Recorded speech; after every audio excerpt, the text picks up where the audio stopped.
Supriya, can you be accused of hypocrisy? Because you're currently here in your capacity as a Congress spokesperson. Yeah. In your previous capacity as a business news editor, if any government or think tank at that time had said we'll come up with farm laws which will unshackle Indian agriculture, ensure there is greater crop diversification, allow farmers to sell directly outside the mandi, also directly to customers, get better price for their products, someone like you would have said, thumbs up, that's a great idea. And now, because you wear a political sari, your view is completely different from what it would have been in your previous capacity. I'm glad you kept it feminist and did not say hat because I'm not wearing one. I stated facts. I don't know which facts are you refuting. 8.3% was our growth in 2016. It came down to 4.1%. And let us not hide behind COVID for all your economic mismanagement.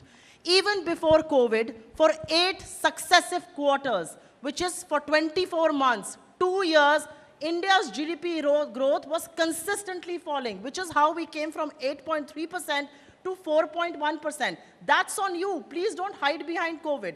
We went from 5 of the fastest growing economies in the world to 164th slowest economies in the world in the last 1 year, thanks to your economic mismanagement. And these are not figures that I am building. These are figures that are coming from your agencies, the CSO, the Niti Aayog. I am not producing these figures, so either blame them for perhaps putting out what you say are untrue figures. I quote truth because I don't think there is any excuse to quote half lies.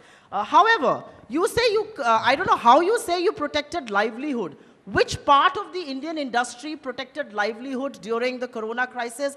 I am unaware. Maybe this audience would want to know whether it was the MSMEs, whether it were big businesses, whether it was entrepreneurs. We saw businesses shut one after the other from the time demonetization happened.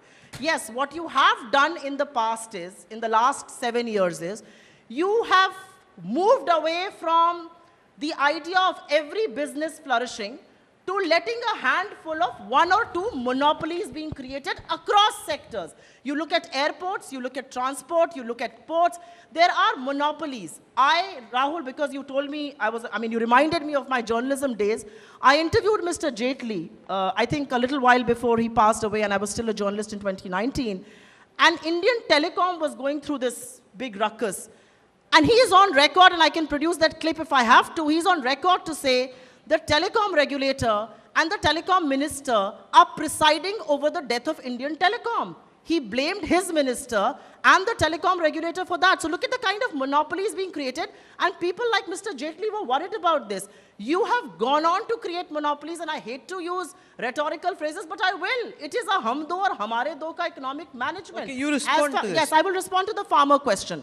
How are laws in this country created? They're either created that they are a part of your manifesto, or they are created that you have a special group that advises you on those laws. The farm laws are created without discussion, no discussion with the states, no discussion with stakeholders. These laws are created.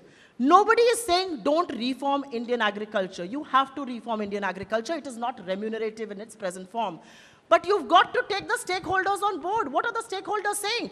Talk to us, reform Indian agriculture, take back these laws. The Prime Minister on the 20th of January said in the House that I am a phone call away.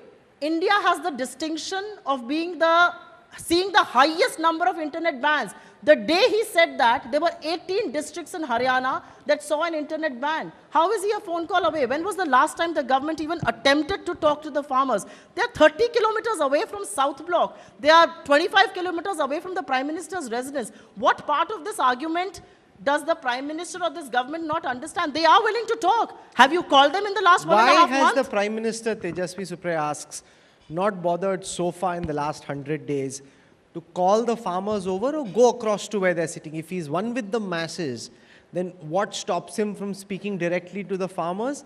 She accuses your government of being a hum do hamare do sarkar. Well, see, it's very easy to come up with Twitter quotes like hum do hamare do, because Rahul Gandhi's entire strategy of opposition seems to be limited by 280 characters. It was earlier 180, now it's grown to 280, so it depends on the Twitter's strength. Having said that, the government is very keen to engage with the farmers. There have been 10 rounds of meetings. It need not be the Prime Minister who himself speaks each time. Senior ministers of the government have gone and met with the farmers' representatives. Even now, even when the Prime Minister was speaking on the motion of thanks to the President's address, the Prime Minister very clearly mentioned that the government is all ears, the government is keen to talk. But what to talk on? While all of them, like the Congress party, championing the causes of the farmers, do not point out in all the hours of debates that took place on the farm laws, one single clause, one single word in all of the farmer statutes which were anti-farmer. So what to talk on? Please come up with an agenda. Tell us that Section 3.A or Section 3A is anti-farmer, this should be repealed. This specific word is something that we have a problem on. Tell us what your problem is. This is an opposition that is involved in calumny, in lies, and in make-believe opposition. Therefore, this is something that is a disgrace to India's democracy. And I'm saying this with a lot of responsibility, because India deserves, any robust democracy deserves a responsible opposition. But here we have an opposition which does not speak truth.